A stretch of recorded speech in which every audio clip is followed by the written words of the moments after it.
తెలంగాణ జాగృతి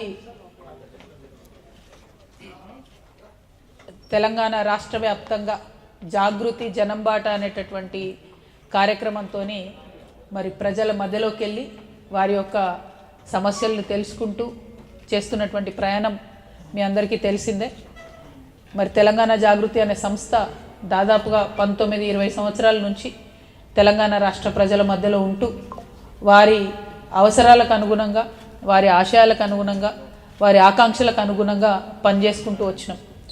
ఈ 19 ఏళ్లలో తెలంగాణ ప్రజలకు ఎప్పుడు అవసరమైతే అప్పుడు, అది ఉద్యమ సందర్భమైనా, రాష్ట్రం ఏర్పడిన తర్వాత అయినా అనేక సందర్భాల్లో మేము నిలబడి పనిచేసాం. రాష్ట్రం ఉద్యమం కోసం అట్టుడికిపోతున్నటువంటి సందర్భంలో తెలంగాణ బిడ్డలందరికీ ఒక ఆత్మవిశ్వాసాన్ని కల్పిస్తూ మన పండగల్ని మనం చేసుకోవాలి, మన పద్ధతుల్ని మనం కాపాడుకోవాలి, మన కల్చర్ మనకు ఉండాలి అని చెప్పి ఒక ఆత్మగౌరవ బావుటలాగా బతుకమ్మను, బోనాలను ముందుకు తీసుకెళ్ళినటువంటి సంస్థ తెలంగాణ జాగృతి సంస్థ. మరి పనిచేస్తున్నటువంటి క్రమంలో ఎన్నో ఆటుపోట్లు ఎదురైనాయి. అయినా సరే పట్టు విడవకుండా తెలంగాణ బిడ్డల కోసమే పనిచేసుకుంటూ వచ్చినాం. ఉమ్మడి రాష్ట్రంలో అసెంబ్లీలో అంబేద్కర్ విగ్రహం ఉండాలని చెప్పి 3 రోజుల పాటు దీక్ష చేసినటువంటి ఏకైక సంస్థ తెలంగాణ జాగృతి సంస్థ.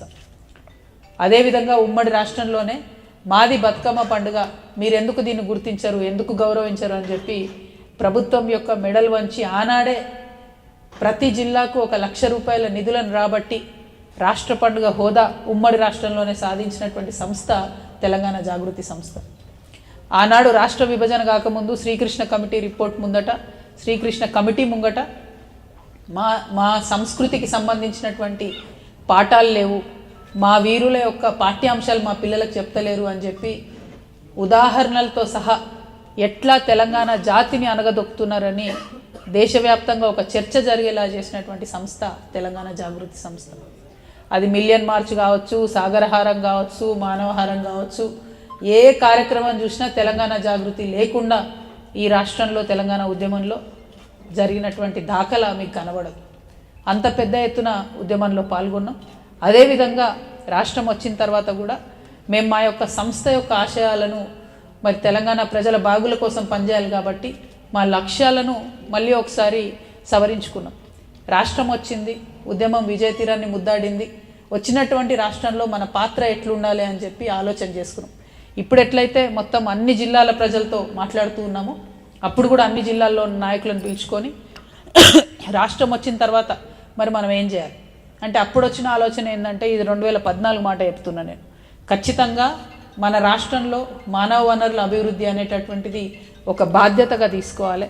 మన పిల్లలు ఎవరైతే చదువుకున్నారో వారికి స్కిల్ డెవలప్మెంట్ చేయాలి, తద్వారా ఉద్యోగాలు తెప్పించాలని చెప్పి మొత్తం 17 ఎంపీ సెగ్మెంట్లలో తెలంగాణ జాగృతి స్కిల్ సెంటర్స్ పెట్టి 2014 నుంచి దాదాపుగా 2022 వరకు కూడా పనిచేసి వేలాది మంది తెలంగాణ బిడ్డలకు ఉద్యోగాలను ఇచ్చినటువంటి సంస్థ తెలంగాణ జాగృతి సంస్థ.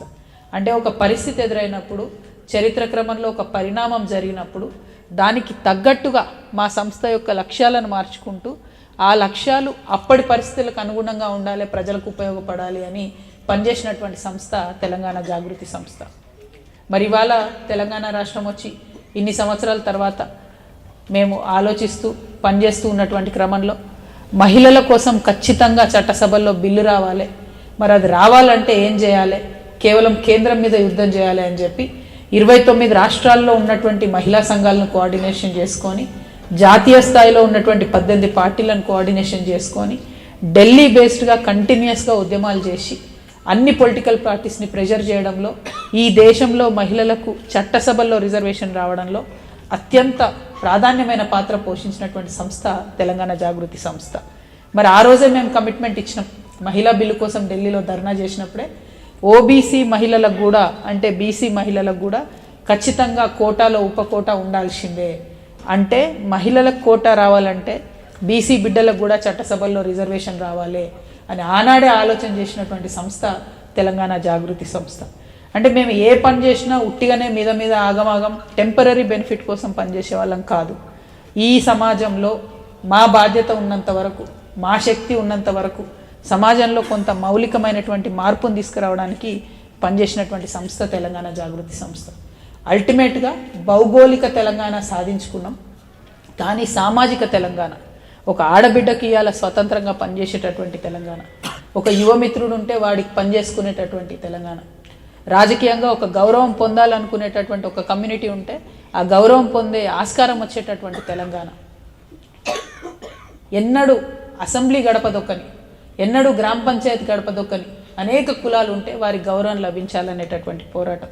అది ఆర్థికంగా కావచ్చు, సామాజికంగా కావచ్చు, రాజకీయంగా కావచ్చు, అన్ని విధాలుగా కూడా మొత్తం యావత్ తెలంగాణ సమాజాన్ని కలుపుకొని ముందుకెళ్ళేటటువంటి ప్రయత్నంలో సామాజిక తెలంగాణ సాధననే లక్ష్యంగా తెలంగాణ జాగృతి పనిచేస్తున్నది. మరి సామాజిక తెలంగాణ అంటే ఏంటి అంటే, ఎట్లయితే ఫ్రెంచ్ రెవల్యూషన్లో మనం మాట్లాడుకున్నామో స్వేచ్ఛ కావాలి, సమానత్వం కావాలి, సౌభ్రాతృత్వం కావాలని కొట్లాడినాము, ఎట్లయితే ఇప్పటికీ కూడా ఫ్రెంచ్ రెవల్యూషన్ ఒక ఇన్స్పిరేషను మనకు, తర్వాత వచ్చినటువంటి తెలంగాణ సాయుధ రైతాంగ పోరాటంలో భూమి కోసం, భుక్తి కోసం, విముక్తి కోసం అని ఎట్లయితే కొట్లాడినామో, దాని ఇన్స్పిరేషన్తో వచ్చిన మలిదశ తెలంగాణ ఉద్యమంలో నీళ్లు, నిధులు, నియామకాలను ఎట్లయితే కొట్లాడినామో, ఇవాళ సామాజిక తెలంగాణ సాధించుకోవాలంటే అవకాశం, అధికారం, ఆత్మగౌరవం, ప్రతి ఒక్కరికి అవకాశం దక్కాలి, తద్వారా అధికారం రావాలి, తద్వారా ఆత్మగౌరవం రక్షింపబడాలనేటటువంటి ఉద్దేశంతో సామాజిక తెలంగాణ సాధన కోసం ముందడుగేస్తా ఉన్నాం. దానికి అనేక మార్గాలు ఉన్నాయి. అందులో ఖచ్చితంగా ఒకటి, బీసీల కోసం చట్టసభల్లో రిజర్వేషన్ రావాలి. దానికి తొలిమెట్టుగా 42% రిజర్వేషన్లది ఏదైతే కాంగ్రెస్ పార్టీ హామీ చేస్తున్నదో దాని అమలు కోసం పోరాటం చేయాలి. అది అక్కడితో ఆగదు. సామాజిక తెలంగాణ సాధన అంటే నేను చాలా బలంగా నమ్ముతాను, కులాలు అనేటటువంటివి మనుషులు పట్టించుకోరు. ఎప్పుడు పట్టించుకోరు? డబ్బు ఉంటే కులాల గురించి పట్టించుకోరు. నాకు తెలిసి నేను బలంగా నమ్మేది, ఈ ప్రపంచంలో 2 కులాలు ఉన్నాయి. ఒకటి డబ్బులు ఉన్నోడి కులం, ఒకటి డబ్బులు లేనోడి కులం. అంటే ఆర్థికంగా తెలంగాణ బిడ్డలందరికీ కూడా మంచి అవకాశాలు దక్కేటటువంటి తెలంగాణనే సామాజిక తెలంగాణ అవుతుంది. దానికోసం తెలంగాణ జాగృతి పాటుపడుతుంది.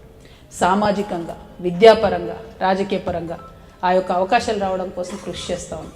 మరి ఇది చేసేటటువంటి సందర్భంలో మళ్ళీ ఒకసారి తెలంగాణ మొత్తం చుట్టి రావాలి. తెలంగాణ ప్రజలు గత 12 సంవత్సరాలుగా ఆయా జిల్లాల్లో అపరిష్కృతంగా ఉన్నటువంటి అనేక సమస్యలు వారిని పట్టి పీడిస్తున్నాయి.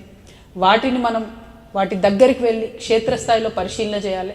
తద్వారా ఆ ప్రజల యొక్క భావోద్వేగం కావచ్చు, ప్రాక్టికాలిటీ కావచ్చు, ఎందుకు ఈ సమస్య ఇంత జటిలమైందనే కావచ్చు, ఆ అంశాలు అర్థమైతే వాటిని ప్రభుత్వాల దృష్టికి తీసుకెళ్లాలి. తద్వారా పరిష్కారం వెతకాలనే ఉద్దేశంతో ఈ జనంబాట చేపట్టినాం. మరి ఇది 10వ జిల్లా, రంగారెడ్డి జిల్లా. రంగారెడ్డి జిల్లా అంటే హైదరాబాద్ను సర్కిల్ చేస్తూ హైదరాబాద్కు ఒక కంఠహారంలాగా ఉన్నటువంటి జిల్లా. కాకపోతే నేను మాత్రం వెలుగు కింద చీకటిలాగా ఉన్నట్టే అనిపిస్తుంది నాకు.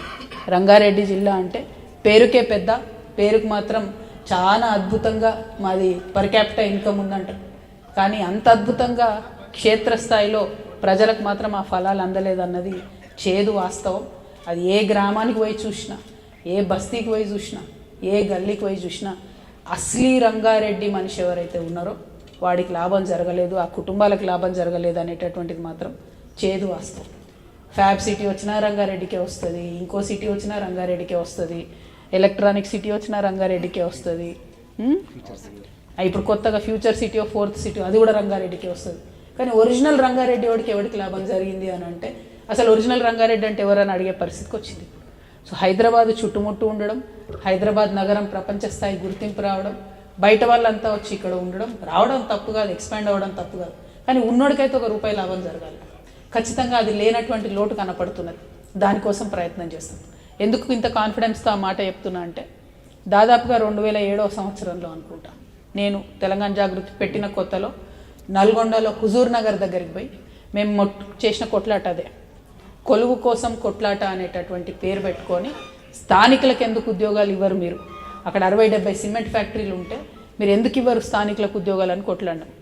అదే ఇక్కడ మహేశ్వరంలో నిన్న మొన్న కూడా సిటీలు ఇచ్చిండ్రు, 100 సిటీలు ఇచ్చిండ్రు. అన్ని వేరే వేరే రాష్ట్రాల నుంచి వచ్చిన కంపెనీలు, లేబర్ని కూడా మన వాళ్ళని తీసుకుంటలేదు కనీసం. మరి దానికోసం అడగాలన్నా వద్దా? అడిగేటోడు ఒకడు ఉంటే ప్రభుత్వాల విధానాల్లో కూడా మార్పు వస్తుంది. అయితేనేమో ఎక్స్ట్రీమ్ మాట్లాడతారు, 80% రిజర్వేషన్ ఇవ్వాలి లోకల్స్కి అంటారు. అంటే ఒక కంపెనీ వాడు కూడా రాడు. కనీసం వచ్చిన కంపెనీ వాడిని నువ్వు ఎంత శాతం తీసుకుంటావు, ఎట్లా అయితే వాడికి ఫ్రీ సబ్సిడీ ఇస్తున్నాము, ఫ్రీ ల్యాండ్ ఇస్తున్నాము, తక్కువ ధరకు అనేక రాయితీలు ఇస్తున్నాము, ఇచ్చినప్పుడు మరి లోకల్ ఎంప్లాయ్మెంట్ ఎంత ఇస్తావు అనేటటువంటి మాట ప్రభుత్వాలు మాట్లాడలేకపోతున్నాం. దానికోసం ఖచ్చితంగా ఫైట్ చేయాల్సినటువంటి అవసరాన్ని నేను బలంగా నమ్ముతా ఉన్నాను. దానికోసం ఫ్యూచర్లో ఖచ్చితంగా పనిచేస్తామని కూడా ఈ సందర్భంగా నేను తెలియజేస్తూ ఉన్నాను. మరి రంగారెడ్డి జాగృతి జనంబాట కార్యక్రమంలో మొదలు మేము ఫస్ట్ స్టార్టింగే షేర్లింగంపల్లికి పోయినాం. షేర్లింగంపల్లి అంటే మీకు తెలుసు, వెలుగు జిలుగులతో ఉంటుంది, మొత్తం అద్భుతంగా ఉంటుంది. 9,000 కోట్లతోని బీఆర్ఎస్ ప్రభుత్వ హయాంలో, 650 కోట్లతోని కాంగ్రెస్ హయాంలో నియోజకవర్గాన్ని అభివృద్ధి చేసిన అని అక్కడ స్థానిక ఎమ్మెల్యే గాంధీ గారు చెప్పుకుంటూ ఉంటారు. కానీ అన్ని వేల కోట్లు పోతే కూడా మరి గుంతలు లేని రోడ్ ఒక్కటంటే ఒకటి షేర్లింగంపల్లి నాకైతే కనిపించలే. అదేవిధంగా మన ఏ చెరువులు అంటే షేర్లింగంపల్లిలో దాదాపు 64 చెరువులు ఉంటే 2014 కన్నా ముందు అసలే కబ్జా లేనటువంటి చెరువుల్ని చూసుకొని ఇప్పుడు గూగుల్ మ్యాప్లో కొట్టి చూస్తే ఇది నేను కాదు, స్వయంగా మళ్ళీ బట్టి విక్రమార్క గారు కూడా పవర్ పాయింట్ ప్రజెంటేషన్ ఇచ్చారు, అందులో కూడా చెప్పారు ప్రతి చెరువు కనీసం ఇంకొక 10-12% ఎక్స్ట్రా కబ్జాకు గురైంది. అందులో గోపన్పల్లి చెరువు 2014 సమయానికి కబ్జా లేదు, ఇప్పుడు దాదాపుగా 11% కబ్జాకు వచ్చింది. గచ్చిబౌలి పెద్ద చెరువు అది కూడా అంతే, 41 ఎకరాలలో ఉంటుంది, భయంకరంగా 12% పైపడి కబ్జాకు గురైంది. ఖానామెట్లో మరో చెరువు, గోపన్పల్లిలో చిన్న చెరువు, చందానగర్లోని లింగకుంట, మియాపూర్లో గురునాథం చెరువు, మదీనాగూడలో ఈర్ల చెరువు. ఈ పేర్లు ఎందుకు చెప్తున్నా అంటే అక్కడ లోకల్ వాళ్ళు ఇచ్చినాయి చెప్తున్నా నేను. ప్రతి చోట కూడా కబ్జా ఉంది. మరి కబ్జా ఉంది ఒక పక్క, ఇంకొక పక్కనేమో డెవలప్మెంట్ ఇష్యూస్. అంటే ఇదే లింగంపల్లి ఎక్కడైతే చెరువు కబ్జా అయిందో అక్కడ అండర్ బ్రిడ్జ్ చేస్తామని చెప్పి 12 ఏళ్ళు దాటిపోయింది, ఇంతవరకు కనీసం మాట కూడా మాట్లాడతలేరు. మాదాపూర్లో అయ్యప్ప సొసైటీలో అభివృద్ధి పని నామమాత్రంగా కూడా జరగలేదు. మియాపూర్లో అది నిన్న మేము పోయినాం ఒక కాలనీకి, ఎంత దారుణంగా ఉందంటే అసలు హైదరాబాద్లో ఉన్నామో అడవిలో ఉన్నామో అర్థం కాని పరిస్థితి. దానికి ఒక శ్మశాన వాటిక ఉందంటే ఎంత గమ్మత్తుందంటే ఒక శ్మశాన వాటిక ఉంది. అంతకుముందు వైకుంఠధామం ప్రోగ్రాం పెట్టారు బీఆర్ఎస్ గవర్నమెంట్, 2 సార్లు నిధులు వచ్చినాయి దానికి, ఆల్రెడీ 10 లక్షలు 2 సార్లు శిలాఫలకాలు ఉన్నాయి. కానీ పిఏ నగర్లో 2 సార్లు బిల్లులు వచ్చినాయి, కానీ కనీసం కాంపౌండ్ వాళ్ళు కూడా కాలేదు. ఇప్పటికి కూడా పాములు ఇళ్లలోకి వస్తున్నాయి. హైదరాబాద్లో పాములు వస్తున్నాయంటే అసలు వెరైటీ అనిపించింది నాకు. పైగా రోడ్లు చూస్తే చాలా భయంకరమైన పరిస్థితి. పిఏ నగర్, హెచ్ఎంటీ నగర్ ఈ రెండిట్లో కూడా ఇదే పరిస్థితి ఉన్నది, చాలా ఘోరంగా ఉన్నది. ఓంకార్ నగర్ అక్కడ కూడా అట్లే ఉంది, హఫీజ్పేట్ అక్కడ కూడా అదే ఉంది, కొండాపూర్, చందానగర్ ఎక్కడ చూసినా కూడా గుంతలు లేని రోడ్ లేదు. అంటే ఎందుకంటున్నా అంటే 10,000 కోట్లు పెట్టినా కూడా గుంతలు లేని రోడ్డు లేకుండా ఒకటే నియోజకవర్గంలో, పెద్ద నియోజకవర్గం నేను కాదంటలేదు, కానీ జరగలేదు. కాబట్టి దాని మీద ఏం చేయాలన్నది ఒకటి ఆలోచన చేయాలి. ఇక 2 మరి మొత్తం ఎక్కడ చెరువుల విషయంలో చూసినా కూడా ఇప్పుడు ఆ గాంధీ గారి పేరే వినపడతా ఉంది, ఎమ్మెల్యే గారు కాబట్టి. ఆయన అనుచరులు కబ్జా చేసిరంటూ మరి ఆయన వెంటనే కాంగ్రెస్ గవర్నమెంట్ రాగానే బీఆర్ఎస్ నుండి కాంగ్రెస్లోకి వెళ్ళిపోయాడు. మరి కాంగ్రెస్కి పోయినాక నేను ముఖ్యమంత్రి గారిని స్ట్రేట్గా అడుగుతా ఉన్నా, ఇన్ని చెరువులు గూగుల్ మ్యాప్లో మీరు కొట్టి చూసినా తెలుస్తుంది, మరి హైడ్రా అధికారులు నిద్రపోతున్నారా? ఇదే సేమ్ గాంధీ గారు కుత్బుల్లాపూర్లో హైడ్రా వాళ్ళు పోయి కాంపౌండ్ వాళ్ళు తీసేస్తే తెల్లారికల్లా కోర్టు ఆర్డర్ తెచ్చుకొని మళ్ళీ ఆయన వేసుకున్నాడు 14 ఎకరాలు. కానీ అక్కడ వడ్డరోళ్ళు పాపం అందరు చిన్న పేద గుడిసెలు వేసుకొని ఉన్నారు, వాళ్ళ దగ్గర పోయి వచ్చినాం. 60 కుటుంబాలు నిలగొట్టిర్రు, వాళ్ళని మళ్ళీ రాణిస్తలేరు ల్యాండ్ మీదకి, గాజుల రామారంలో. సో హైడ్రా ముసుగులో పేదవాళ్ళని నిలగొట్టడం, పెద్దవాళ్ళని కాపాడడమే మీ వైఖరా? ఇది ముఖ్యమంత్రి గారు క్లారిటీ ఇవ్వాలి. ఆల్రెడీ పార్టీ మారిండు ఆయన, బీఆర్ఎస్ టు కాంగ్రెస్. ఒక పక్క అనర్హత వేటేస్తలేరు, ఎన్నుకున్న జాగ్రత్త వాళ్ళు సైలెంట్ ఉండండి, మీరు మీలో ఎక్కువ ఉంది మాట్లాడకండి. మరి ఇన్ని ఎగ్జాంపుల్స్ చెప్పిన నేను మీకు, చెరువుల పేర్లతో సహా చెప్పిన. కనీసం ముఖ్యమంత్రి గారు ఎందుకు చూస్తలేరు? హైడ్రా అధికారులు నిద్రపోతున్నారా? రంగనాథ్ గారు వాట్సాప్లో కూడా అవైలబుల్ ఉంటారేమో. మరి ఖచ్చితంగా జాగృతి నుండి లోకల్ షేర్లింగంపల్లి నియోజకవర్గంలో ఇవన్నీ తీసుకుపోయిస్తాం. హైడ్రా ఎంతగానో పనిచేస్తుందో ఖచ్చితంగా అప్పుడు చూద్దాం. అదేవిధంగా షేర్లింగంపల్లి తర్వాత మేము రాజేందర్ నగర్ పోయినాం.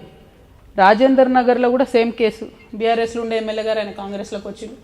ఇక కాంగ్రెస్లోకి రాగానే వాషింగ్ పౌడర్ నిర్మా కాబట్టి ఆయన మీద ఏం జరగవు, మళ్ళీ ఆయన చేసిన కబ్జాలు కావచ్చు, ఇంకోటి కావచ్చు, దాని మీద ఏం మాట్లాడారు. అవి ఒక పక్కన ఉంటే పాపం ఫారెస్ట్ ల్యాండ్ 2 పెద్ద బస్తీలు ఉన్నాయి, ఒకటి భూపాల్ నగర్, ఒకటి జలాల్ బాబా నగర్. ఈ రెండిట్లో కూడా ఏంటంటే మ్యాక్సిమం పని అయిపోయింది. చేయాల్సింది ఏంటంటే గవర్నమెంట్ ఫారెస్ట్కి ఒక 20 ఎకరాలు ల్యాండ్ ఇవ్వాలి. ఇస్తే దాదాపు ఇక్కడ ఉన్న 2000 కుటుంబాలకు పట్టా అవుతుంది. అంటే ఎంత దారుణం అంటే వాళ్ళు 45 ఇయర్స్, 50 ఇయర్స్, 60 ఇయర్స్ నుంచి కూడా ఉన్నారు. అది కాదు దారుణం. దారుణం ఏంటంటే అక్కడికి ప్రతి ఒక్క మంత్రి పోయినరు, ఉప ముఖ్యమంత్రులు పోయినరు, అక్కడ పోయి వాగ్దానం చేసి వచ్చారు 2 రోజులలో మీకు పట్టా ఇస్తామని చెప్పి. అట్లా చెప్పబట్టి 20 ఏళ్ళు అయిపోయాయి. సో దీని మీద ప్రభుత్వం ప్రత్యేక దృష్టి సారించాలని జాగృతి తరఫున మేము డిమాండ్ చేస్తూ ఉన్నాం.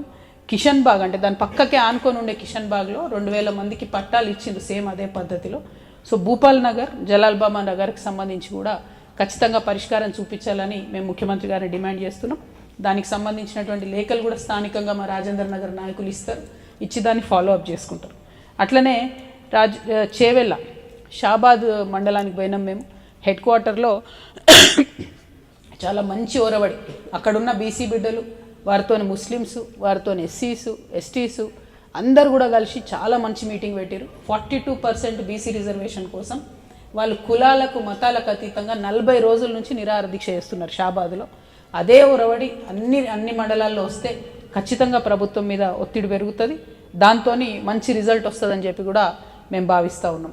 అట్లానే షాద్ నగర్కి పోయినాం. ఆ తర్వాత హాస్పిటల్ చూస్తే చాలా ఏండ్ల కింద, అంటే ఎప్పుడో బిల్ క్లింటన్ గారు మన ఇండియాకు వచ్చినప్పుడు మన పేదరికాన్ని చూపించి మన డబ్బులు అప్పు తెచ్చుకున్నాం కదా, ఆ బిల్ క్లింటన్ గారు వచ్చి ఓపెన్ చేసిన హాస్పిటల్లో ఇంకా కూడా నడుస్తుంది. అక్కడ మొత్తం పెచ్చులు ఊడిపోయే పరిస్థితి ఉన్నది. పక్కనే 100 పడకల హాస్పిటల్ పెట్టిండ్రు కానీ దాన్ని ఇంకా వాడుకోలేని పరిస్థితి ఉన్నది. సో దాన్ని హైలైట్ చేసినాం. హోప్ఫుల్లీ అక్కడ ఉన్న స్టాఫింగ్ ఇష్యూస్, ఆ హాస్పిటల్ మార్పిడి అన్నది కూడా జరిగేంత వరకు మేము జాగృతి నుండి కూడా ఒత్తిడి క్రియేట్ చేస్తాం. ఆ తర్వాత RRR భూ నిర్వాసితులకు సంబంధించి 9 రేకుల అనేటటువంటి గ్రామం ఉన్నది, దాని దగ్గరికి వెళ్ళడం జరిగింది.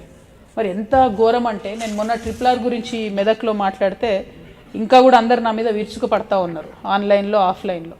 మరి ఇక్కడ కూడా సేమ్ అదే పరిస్థితి ఉన్నది. ఇప్పుడు నిన్న మేము పోయినటువంటి 9 రేకుల గ్రామంలో ఇది 4th అలైన్మెంట్, 4వసారి మారిన అలైన్మెంట్తోని ఈ 9 రేకుల గ్రామంలో ల్యాండ్ పోతున్నది. ఎంత పోతున్నది? 200 ఎకరాల ల్యాండ్ పోతుంది.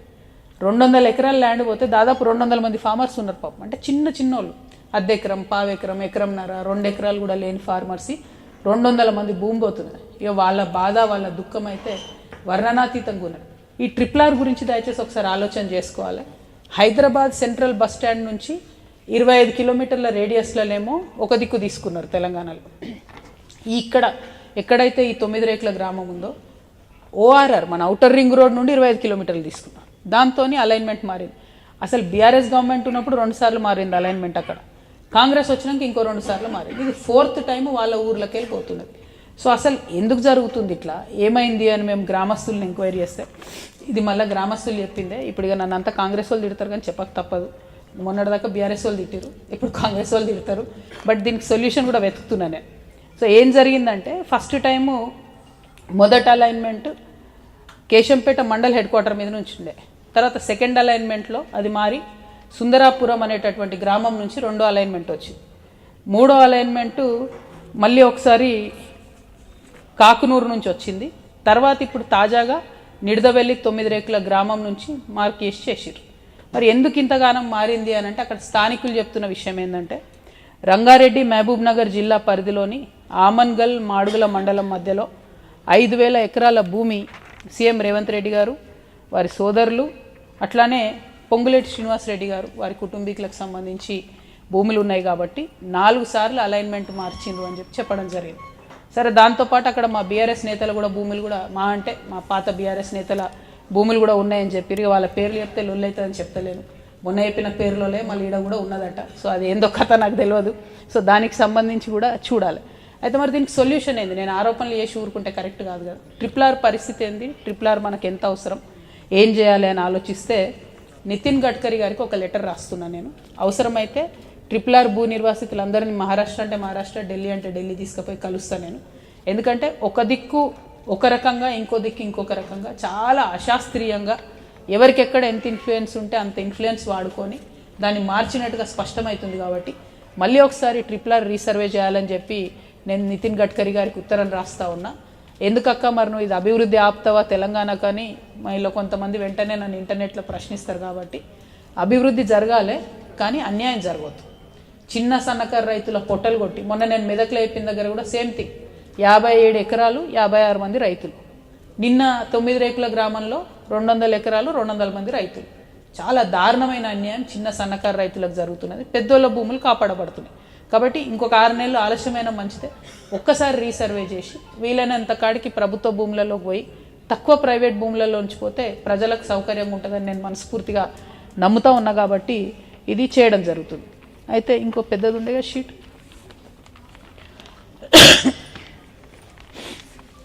కింద చూపు, ఇది మీకు పెద్దగా కనబడదో కానీ ఒరిజినల్ ప్రపోజ్డ్ రింగ్ రోడ్ ఏమో మొత్తం స్ట్రేట్గా ఉంటుంది కంప్లీట్గా. ఈ పైన పార్ట్ అంతా కూడా కంప్లీట్గా స్ట్రేట్గా ఉంటుంది.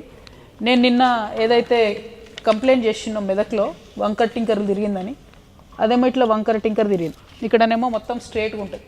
సేమ్ ప్రాబ్లం కింద, దీని కింద షాద్ నగర్ షాబాద్ ఇటు సైడ్ కూడా అక్కడ చక్కగా ఉంటుంది, ఇక్కడేమో వంకర తిరుగుతుంది.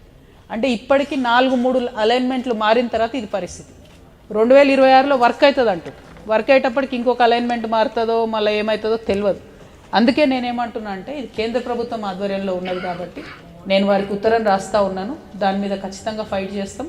అవసరం అనుకుంటే కోర్టుకు వెళ్ళడానికి కూడా వెనుకాడం. ఎందుకంటే నిన్న అక్కడ ఆడబిడ్డలు ఏడుస్తుంటే నిజంగా గుండె చెరువైపోయింది. మామూలు దుఃఖం లేదు వాళ్ళది. కాబట్టి అవసరమైతే కోర్టు కన్నా వెళ్తాం. అలైన్మెంట్ ప్రాపర్గా చేయాలని మాత్రం, అందరికీ సమన్యాయం జరగాలని మాత్రం కోరుకుంటామని ఈ సందర్భంగా తెలియజేస్తూ ఉన్నాను.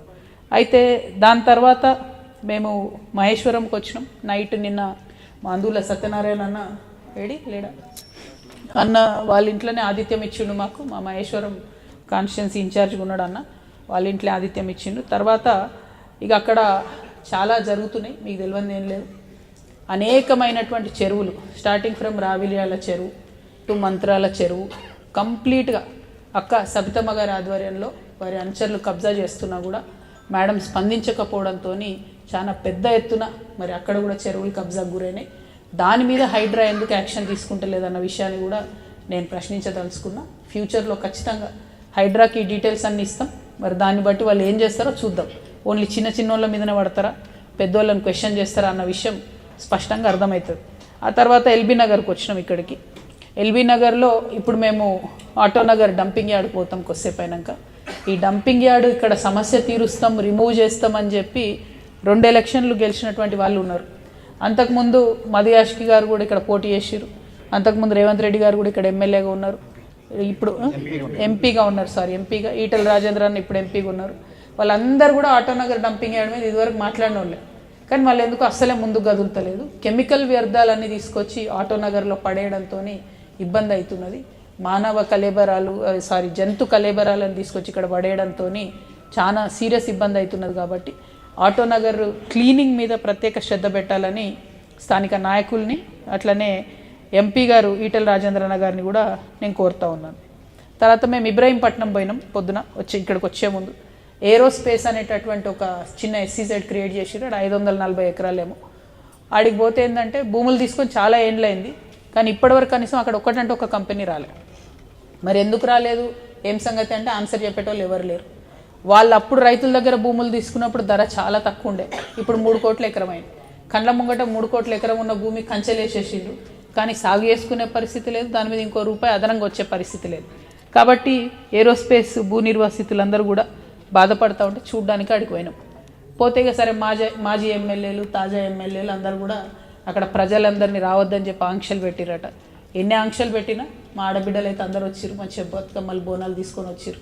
మా అన్నదమ్ములు జర భయపడ్డోళ్ళు ఎన్నుకున్నారు, కానీ ఆడవాళ్ళు అయితే అందరూ వచ్చిర్రు. సో అల్టిమేట్గా అక్కడి ప్రజలకు మాత్రం ఏరోస్పేస్ వల్ల నష్టం జరుగుతూ ఉంది. దానికి సంబంధించి మేము ఫైట్ చేస్తాం. ఇబ్రాహీంపట్నం చెరువు మీకు తెలుసు, దానికి ఇబ్బందులు ఉన్నాయి. అట్లానే ఇబ్రాహీంపట్నం అంటే అందరం గొప్ప చెప్పుకుంటాం, భూదాన్ భూములు ఉంటాయి, చాలా పవిత్రంగా, చాలా అద్భుతంగా భూదాన్ భూములు దానం చేసినటువంటి గొప్ప వాళ్ళు ఉంటారని. కానీ ఆ భూదాన్ భూములు మన తెలంగాణ రాకముందు చెప్పుకుంటోళ్ళం ఆంధ్రోళ్ళ కబ్జాలు ఉన్నాయి. మరి ఇప్పుడు ఎవరి కబ్జాలు ఉన్నాయి, ఏమవుతుంది అన్నది అందరం కూడా ఆలోచన చేసుకోవాలి. సో పదే నేను చెప్పేది అందుకే, కొందరి తెలంగాణ కాదు అందరి తెలంగాణ కావాలంటే భూదాన్ భూముల చెర విడిపించేటటువంటి ప్రయత్నం ఖచ్చితంగా జరగాలి. అదేవిధంగా మరి ఇట్లా రంగారెడ్డిలో చాలా సమస్యలు చాలా అంశాలన్నింటినీ చూస్తూ ముందుకెళ్తున్న సందర్భంలో మేజర్ ఇష్యూ మాత్రం ఒకటి మాకు వచ్చింది, ఫార్మా సిటీకి సంబంధించి. అది ఇబ్రహీంపట్నంలో ఇప్పుడు గెలిచిన ఎమ్మెల్యే గారైనా చీఫ్ మినిస్టర్ గారైనా రెండన్న సతన అడ్జస్ట్ చేసుకుని ఇక్కడ ఇప్పుడు గెలిచినటువంటి ముఖ్యమంత్రి గారైనా పదే పదే ఏం చెప్పారు, ఫార్మా సిటీ భూములు వాపస్ ఇస్తామని చెప్పారు. వాపస్ ఇవ్వకుండా ఇప్పుడు అక్కడ మళ్ళీ 4th సిటీ కడతాం, 5th సిటీ కడతాం, అందులో సినిమా వాళ్ళకి ఇండస్ట్రీలు ఇస్తామని చెప్తారు. ఇక్కడ టెక్నికల్ విషయం ఏంటంటే ఫార్మా సిటీ అనేటటువంటిది కండిషనల్ అక్వైర్మెంట్. అంటే ఇక్కడ ఫార్మా కంపెనీలు పెడతాం కాబట్టే భూమి తీసుకుంటున్నాం, ఒకవేళ ఫార్మా కంపెనీలు కట్టకపోతే మీ భూములు మీకు వాపస్ ఇస్తామన్న కండిషన్ మీద తీసుకున్నారు. ఆ కండిషన్ బ్రీచ్ అయిపోయింది, అక్కడైతే ఫార్మా కడతలేరు. ఇప్పుడు ముఖ్యమంత్రి గారు ఏమంటారు, అందులో కొంత భాగంలో మేము ఫార్ములేషన్ యూనిట్స్ పెడతాం, అంటే అది ఫార్మాలోనే ఎండింగ్ యూనిట్, పొల్యూషన్ తక్కువ ఉంటుంది, కానీ మిగతా అన్ని మేము 4th సిటీగా డెవలప్ చేస్తాం, ఫ్యూచర్ సిటీగా డెవలప్ చేస్తామని చెప్తారు. ఇప్పటిదాకా నేను చెప్పిన షేర్లింగంపల్లి కానీ ఇబ్రహీంపట్నం కానీ మహేశ్వరం కానీ ఎక్కడికి పోయి చూసినా కూడా ఉన్న సిటీకే డెవలప్మెంట్కి దిక్కులేదు. ఎక్కడ చూసినా గుంతల రోడ్లు, చిటికెడు వాన పడితే అన్ని కాలనీలు మునుగుతాయి. మరి ఇప్పుడు పోయి కొత్త డబ్బులని మళ్ళీ 4th సిటీలో అక్కడ ఏం లేని దగ్గర అన్యాయంగా వాళ్ళ భూములు లాక్కొని అక్కడ చేసే బదులు ఉన్న సిటీ మీద ఫోకస్ చేయండి. దయచేసి ఎల్బీ నగర్లో క్లీన్గా ఉండేటట్టు చూసుకోండి, దయచేసి షేర్లింగంపల్లిలో బస్సుల్లో కొన్ని ఫెసిలిటీస్ ఇచ్చేటట్టు చూసుకోండి, రైతుల భూములు రైతులకు వాపస్ ఇవ్వండి అనేటటువంటిది మేము తెలంగాణ జాగృతి నుంచి డిమాండ్ చేస్తూ ఉన్నాం. మీరు కట్టేటటువంటి 4th సిటీలో మీరు ఫార్మా కట్టకపోతే, ఫార్మా కంపెనీలు పెట్టకపోతే రైతుల భూములు రైతులకు వాపస్ ఇవ్వాలనేటటువంటిది మేము డిమాండ్ చేస్తూ ఉన్నాం. దాని మీద ఫ్యూచర్లో కూడా పోరాటం చేస్తాం, ఖచ్చితంగా అవసరం అనుకుంటే లీగల్గా కూడా వెళ్తామని ఈ సందర్భంగా తెలియజేస్తూ, మేము ఇందాక జరిగిన మేధావుల సమ్మేళనంలో తెలంగాణ నాయి బ్రాహ్మణ సంఘం వాళ్ళు కూడా మాకు వినతి పత్రం ఇచ్చారు. ఈ సమస్య ఇన్ఫ్యాక్ట్ ఎక్కడికి పోయినా చెప్తున్నారు, నాయి బ్రాహ్మణులకు రజకులకు కేసీఆర్ గారు 200 యూనిట్ల లోపు కరెంటు ఫ్రీగా ఇచ్చి మరి వారికి సెలవులు నడుపుకోవడానికి కానీ దోబిఘాట్లు నడుపుకోవడానికి కానీ అప్పుడు అవకాశం ఇచ్చిండ్రు. ఈ ప్రభుత్వం వచ్చిన 2 ఏళ్లలో దాదాపు 100 కోట్ల పైచీలకు బిల్లు ఉంది ఇప్పుడు అని చెప్తున్నారు. వాళ్ళు కట్టుకోలేరు, అనవసరంగా వాళ్ళని ప్రభుత్వం ఇబ్బంది పెట్టొద్దు. ఒక పక్క రిజర్వేషన్ ఇవ్వకుండా మోసం చేస్తూ డైరెక్ట్గా పార్టీ నుంచి రిజర్వేషన్ ఇస్తాం, స్థానిక సంస్థలు ఎన్నికలు పోతామని ఒక పక్క చెప్తున్నారు, రెండో పక్క వాళ్ళకి ఆల్రెడీ వచ్చే బెనిఫిట్స్ రాకుండా చేస్తున్నారు. అంటే అల్టిమేట్గా కాంగ్రెస్ ప్రభుత్వం అనేది ఒక బీసీ వ్యతిరేక ప్రభుత్వం అని చెప్పకనే రేవంత్ రెడ్డి గారు పదే పదే చెప్తున్నారు. ఈ వైఖరి కరెక్ట్ కాదు, మానుకోండి, తెలంగాణ బీసీలను ఆదుకోండి, తెలంగాణ నాయి బ్రాహ్మణులను ఆదుకోండి, రజకులను ఆదుకోండి అని చెప్పి ఈ ప్రభుత్వాన్ని నేను డిమాండ్ చేస్తూ ఉన్నాను. ఇంకా అనేక చిన్న పెద్ద పెద్ద సమస్యలు చెప్పుకుంటూ వచ్చారు ప్రజలు. మేము జాగృతి నుండి ఇట్లా జనంబాట కార్యక్రమంలో భాగంగా ఎక్కడికక్కడ మా కమిటీలను వేసుకుంటాం, ఎక్కడికక్కడ మా క్యాడర్ నిర్మాణం చేసుకుంటాం, ఆ సమస్యల మీద డెడికేటెడ్గా పోరాటం చేస్తాం, ఒక సొల్యూషన్ తీసుకొచ్చే ప్రయత్నం చేస్తాం. మేము ఈ 9-10 జిల్లాలు తిరిగిన చోట్ల మేము రేజ్ చేసినటువంటి అనేక అంశాలకు ఇప్పటివరకే ప్రభుత్వం నుంచి ప్రతిస్పందన వచ్చింది, కొంత ఆఫీసర్స్లో కదలిక వచ్చింది, ప్రజల్లో ఒక ధైర్యం వచ్చింది. కాబట్టి చాలా పాజిటివ్ వెల్కమ్ చేస్తున్నటువంటి ప్రజలందరికీ మరొకసారి ధన్యవాదాలు తెలియజేస్తూ, కష్టపడి మరి అన్నీ ఆర్గనైజ్ చేస్తున్న మా జాగృతి నాయకులకు కార్యకర్తలకు అందరికీ కూడా ధన్యవాదాలు తెలియజేస్తూ, వీరందరికీ మా అందరికన్నా ఎక్కువ మీడియా పరంగా అద్భుతమైన సపోర్ట్ ఇస్తూ ఏ జిల్లాకు పోయినా ఆ జిల్లాలో మేము లేవనెత్తినటువంటి సమస్యలు, అది ధాన్యం కొనుగోలు దగ్గర నుంచి మొదలు పెడితే పెండింగ్ ప్రాజెక్టుల దగ్గర నుంచి మొదలు పెడితే అన్నిటి గురించి కూడా సపోర్ట్ చేస్తున్నటువంటి మీడియా మిత్రులకు ధన్యవాదాలు. ప్రత్యేకించి రంగారెడ్డి జిల్లాలో కేసీఆర్ గారు బీఆర్ఎస్ పార్టీ నుంచి బలంగా చెప్పిన విషయం ఏంటంటే లక్ష్మీదేవపల్లి ప్రాజెక్ట్ అనేటటువంటిది పూర్తయితే ఖచ్చితంగా మొత్తం రంగారెడ్డికి నీళ్ళు వస్తాయని అనుకున్నాం. ఇప్పటి వరకు కనీసం అక్కడ శిలాఫలకం కూడా వేయలేదు, ఒక తట్టెడు మట్టి కూడా తీయలేదు. 10 ఏళ్ళ బీఆర్ఎస్లో 2 ఏళ్ళ కాంగ్రెస్లో లక్ష్మీదేవపల్లి ప్రాజెక్ట్ అన్నది జరగలేదు. ఆ లక్ష్మీదేవపల్లి కోసం జరిగినటువంటి ఉద్యమాలలో అక్కడికి ఓన్ నాయకుడు లేడు. కోదండరామ్ సార్ పోయినరు, షర్మిలమ్మ పోయింది, రేవంత్ రెడ్డి గారు పోయినరు, అందరు పోయినరు, కానీ ఎక్కడ కూడా లక్ష్మీదేవపల్లి ప్రాజెక్ట్ గురించి ఆలోచిస్తలేరు. ఇన్ఫ్యాక్ట్ అది రద్దు చేసి రేవంత్ రెడ్డి గారు కొడంగల్ నారాయణపేట ఎత్తిపోతల పథకం చేస్తూ ఉన్నారు. అది కరెక్ట్ కాదు. లక్ష్మీదేవపల్లి ప్రాజెక్ట్ కూడా ఇమ్మీడియట్గా టేకప్ చేయాలి. దానివల్ల మెజారిటీ బెనిఫిట్ అయ్యేది రంగారెడ్డి జిల్లా నియోజకవర్గాలు, ఒక పక్క ఉమ్మడి డెఫినెట్లీ. బట్ ఇప్పుడు మనం విజిట్ చేసిన రంగారెడ్డిలో కూడా ప్రతి చోట, ఇబ్రహీంపట్నంలో దాదాపు 69,000 ఎకరాలకు నీళ్ళు వస్తాయి ఆ ప్రాజెక్ట్ ఫినిష్ అయితే, మహేశ్వరంలో ఒక 40,000, చేవెళ్ళ, ప్రతి చోట కూడా బెనిఫిట్ అవుతుంది. కాబట్టి లక్ష్మీదేవిపల్లి ప్రాజెక్ట్ని ఇమీడియట్గా కాంగ్రెస్ ప్రభుత్వం టేకప్ చేయాలని డిమాండ్ చేస్తూ మీ అందరి దగ్గర సెలవు తీసుకుంటున్నాను. Thank you. జై తెలంగాణ, జై జాగృతి. ఎందుకే బోర్ కొడుతుందా మీకు? ప్రతి జిల్లాలో 2 రోజులనా? సో నిన్న వచ్చినాం ఇక్కడికి, నిన్న మార్నింగ్ స్టార్ట్ చేసినాం, నిన్న నైట్ కూడా మహేశ్వరంలోనే రాత్రి బస చేసినాం. ఈరోజు ఈవినింగ్ వరకు ఉంటుంది. ఉండి ఇక్కడి నుంచి మళ్ళీ నెక్స్ట్ జిల్లా ఎల్లుండి వనపర్తి పోతున్నాం. సో రేపు ఒక్కరోజు బ్రేక్ ఉంటుంది, కానీ ఆ బ్రేక్లో కూడా మళ్ళీ వేరే ప్రజా సమస్యల మీదనే పోరాటం కంటిన్యూ అవుతుంది. ప్రతి జిల్లా 2 రోజులు. అంతేనా? చెప్తాను.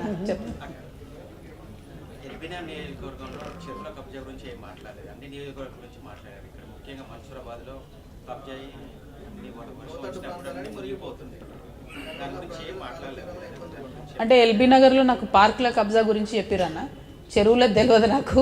పార్కులు మాత్రం ఏడ ఖాళీ పార్క్ ఉంటాడా?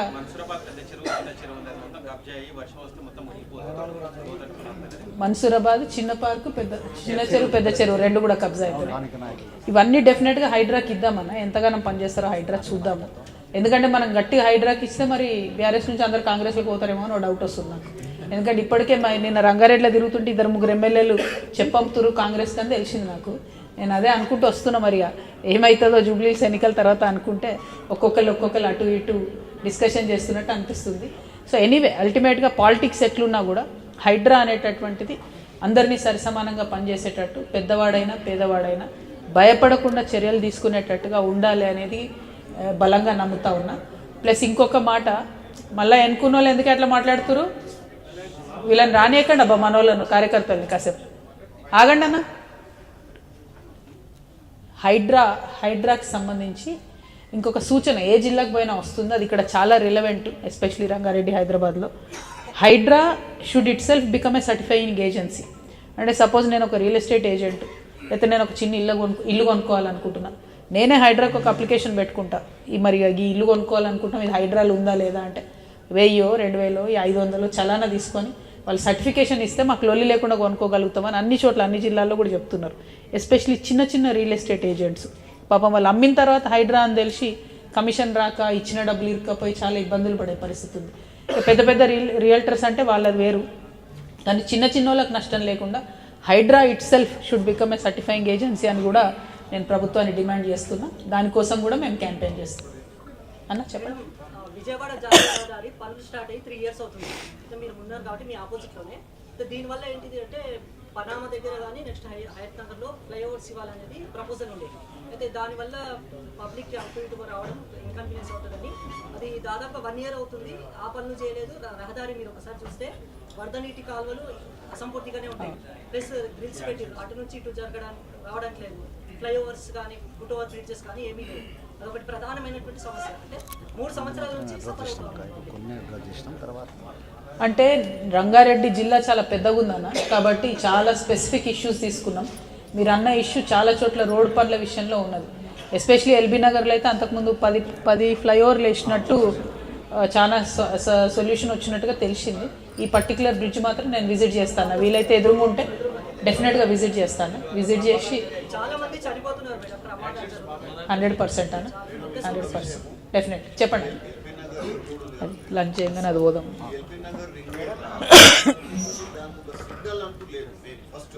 రింగ్ రోడ్లో సిగ్నల్ లేదు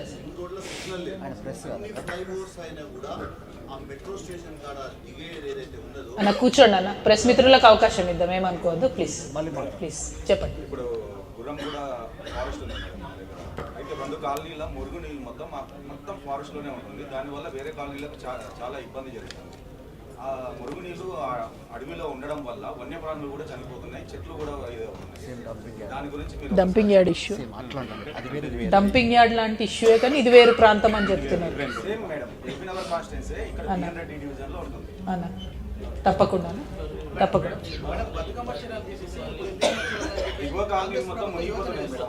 తప్పకుండా definitely will take it up. Bathukamma చీరలు పేరు మార్చి ఇందిరమ్మ చీరలు పెట్టడం అన్నది మేము డెఫినెట్గా వ్యతిరేకిస్తున్నాం. బతుకమ్మ అనేది మన సంస్కృతి. ఇందిరమ్మ అంటే కాంగ్రెస్ పార్టీని వాళ్ళ అధిష్టానాన్ని మస్కా పట్టాలని సీఎం సార్ అనుకుంటే, మరి ఆల్రెడీ వందల కోట్ల డబ్బులు పంపుతున్నారు ఢిల్లీకి అని తెలుస్తున్నది. అవి కాకుండా ఇంకా ఇందిరమ్మ, ఇంకా రాజీవ్, ఇవన్నీ పేర్లు కరెక్ట్ కాదు. డెఫినెట్గా ఇందిరమ్మ చీరలు అనేటటువంటి పేరు బాలేదు. ఆడబిడ్డలు కూడా సెంటిమెంట్గా ఫీల్ అవుతున్నారు, అది కరెక్ట్ కాదని అడుగుతున్నారు. బతుకమ్మ అనేది మన తెలంగాణ, అదే పేరు కొనసాగించాలి. ఒకటి. రెండు, ఈ చీరలు కూడా ఎవరికి ఇస్తుంది Congress government? Only SHG self help గ్రూప్లో ఉన్నటువంటి సంఘాలలో ఉన్నటువంటి ఆడవాళ్ళకి మాత్రం ఇస్తుంది. నిన్న ఒక పెద్దమ్మ చెప్తుంది, మేము ఏదో ఊర్లో పోతే కాకునూరు కావచ్చు, ఆడ చెప్తుంది మాకు ఇస్తలేరు చీరలు, మరి మా ఓటుకు విలువలేదా, ఎందుకు ఇస్తలేరు మాకు అని అడుగుతున్నాను. అంటే తెలియదమ్మా, ఇది ముఖ్యమంత్రి గారి దృష్టికి తీసుకుపోదామని చెప్పిన. సో ఆ ఆడబిడ్డల తరఫున నేను డిమాండ్ చేస్తున్నా, కేవలం సెల్ఫ్ హెల్ప్ గ్రూప్స్లో ఉన్నటువంటి ఆడబిడ్డలకు కాకుండా అంతకుముందు బతుకమ్మ చీరలు ఎట్లా అయితే రేషన్ షాపులలో పెట్టి ఊరందరికి ఇచ్చినామో అదే విధంగా ఇవ్వాలి, కుల మతాలకు అతీతంగా ఇవ్వాలి. ఆనాడు బతుకమ్మ చీరలు క్రిస్టియన్స్కి ఇచ్చిండ్రు, ముస్లిమ్స్కి ఇచ్చిండ్రు, అందరికి ఇచ్చిండ్రు. ఇవాళ కేవలం మీరు సెల్ఫ్ హెల్ప్ గ్రూప్స్లో ఉన్నటువంటి ఆడవాళ్ళకి ఇవ్వడం అంటే మిగతా తెలంగాణ ఆడబిడ్డలందరినీ అవమానపరచడమే. ఇందిరమ్మ పేరు సెంటిమెంటల్గా కరెక్ట్ కాదు, బతుకమ్మ పేరే ఉండాలి. చాలా వరకు కార్యకర్తలు లేకపోతే వచ్చే స్థానిక సంస్థల ఎన్నికల్లో జాగృతి వాళ్ళకి అవకాశం కల్పించారు. వేరే వాళ్ళ క్వశ్చన్ తీసుకున్నాం. ఎవరన్నా ఇంకేదో అడుగుతున్నా? ఆయన ఆల్రెడీ అడిగినావు అన్న, అంతేనన్న, ఇంకెవరు అడిగేటోళ్ళు లేరా? ఏమన్నా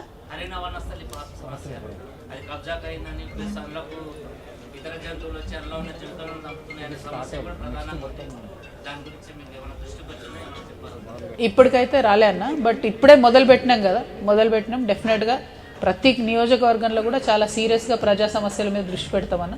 జనం బాట అనేది ఒక ఇనిషియేషన్, ఒక స్టార్టింగ్ పాయింట్, బట్ ఇది నిరంతరం కొనసాగే ప్రక్రియ.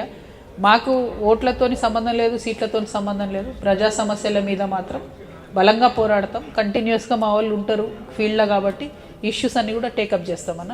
సంస్థల ఎన్నికల్లో టీమ్ లీడర్స్ ఎవరైనా నిలబడుతున్నారు అంటే త్వరలోనే ఎన్నికలు రాబోతున్నాయి కదా, ఓకే, ఎట్లా ఉండబోతుంది? డెఫినెట్. కామినేని ఫ్లైఓవర్ దిగినాక ఒక గవర్నమెంట్ స్కూల్ ఉంది మేడం, ఆ స్కూల్ దగ్గర ఫుట్ ఓవర్ బ్రిడ్జ్ కావాలి. ఓకే, ఎందుకంటే పిల్లలు దాటడానికి ఈతల నుంచి అవతలు దాటడానికి చాలా ఇబ్బంది అవుతుంది. ఒకసారి వెళ్ళి చూస్తాం అన్నది, చూసి డెఫినెట్. Thank you. ప్రెస్ వాళ్ళ కన్నా బయట వాళ్ళు ఎక్కువ అడుగుతున్నారు. అమ్మా, మేధావుల సమావేశంలో బలంగా ప్రతి చోట చర్చకు వచ్చినటువంటి అంశాలు మెయిన్గా విద్య, వైద్యం, ఈ రెండు ఉచితంగా ఇవ్వండి. మీరు ఏం చేస్తారో చేయండి, ఎన్ని దేశాలలో ఉన్న స్కీమ్స్ స్టడీ చేస్తారో చేయండి, మిగతా అన్ని ఉచితాలు తీసేసి విద్యా వైద్యం ఇవ్వండి అని ప్రతి చోట చెప్తున్నారు. అంటే ఎంత చదువుకుంటామంటే అంత చదివిపియండి పిల్లల్ని, ఎంత పెద్ద జబ్బు వచ్చినా గవర్నమెంట్ తరఫున నయం చేయండి, ఈ రెండింటి మీద ఆలోచన చేయండి అని చెప్పి ఇప్పటి వరకు మేము తిరిగిన అన్ని జిల్లాల్లో కూడా మాకు సజెషన్ వచ్చింది. ఇంకొక దగ్గర ఆదిలాబాద్లో కావచ్చు, ఫ్రీ జస్టిస్ అంటే న్యాయం కూడా, న్యాయ వ్యవస్థ కూడా ఫ్రీగా పనిచేయాలి ప్రజల కోసము. వాళ్ళు ఏం చేస్తారో ఎందుకు చేస్తారో మాకు అర్థమైతలేదు, ఖర్చు ఎక్కువ అవుతుంది, సంవత్సరాల తరబడి కోట్లలో కేసులు ఉంటున్నాయని కూడా చాలామంది చెప్పడం జరిగింది. అంటే మంచి మంచి సలహాలు ఇస్తున్నారన్న, చాలా ఇష్యూస్ చెప్తున్నారు. మెయిన్ మాత్రం విద్యా, వైద్యం అనేది ప్రధానంగా ప్రతి ఒక్కరు చెప్తున్నటువంటి అంశం. థ్యాంక్ యూ అమ్మ. లేడీ ఏమనలేదు, చెప్పమ్మా. ఒక్కటే ఉన్నవారు అందరిలో. చోట్ల మీరు తిరిగారు కదా, మరి ఆడవాళ్ళ సమస్యలు ముఖ్యంగా ఏమున్నాయి, న్యాయ వ్యవస్థ వాళ్ళకి ఏ విధంగా మీరు బలపడతారు? డెఫినెట్లీ ఈ రెండు కలిపి చెప్తాను.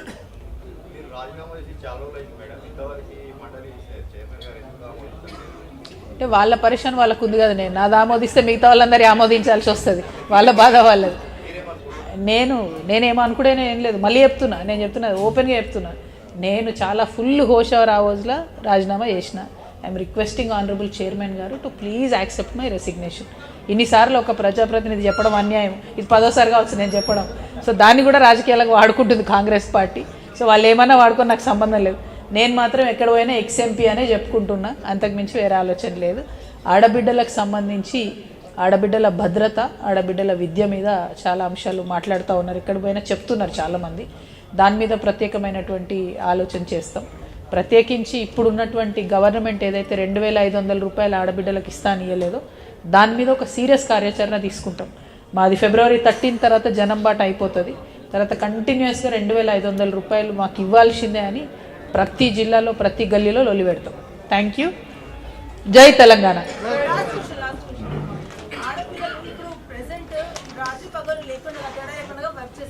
మరి వారి సెక్యూరిటీ, వారి పరంగా ఎవరు మాట్లాడలేదు, ఎవరు ముందుకు రావట్లేదు, ఎందుచేత చేయొద్దు అంటారు. మరి వారికి ఏ విధంగా మీరు సెక్యూర్ చేద్దామన్నారు? అంటే ప్రతి ఒక్కరు కూడా ఎక్కడైతే ఏ సమాజంలో అయితే ఆడబిడ్డలకు భద్రత ఉంటుందో అది ఒక గౌరవప్రదమైనటువంటి సమాజంగా చెప్పబడుతుంది. కాబట్టి my commitment is there to work for women's safety. నాకు వీలైన కాడికి నేను ఎంపీగా ఉన్నప్పుడైనా ఎమ్మెల్సీగా ఉన్నప్పుడైనా ప్రయత్నం చేశాను. ఫ్యూచర్లో కూడా we will fight for that. Thank you so much. జై తెలంగాణ, జై జాగృతి. పత్రిక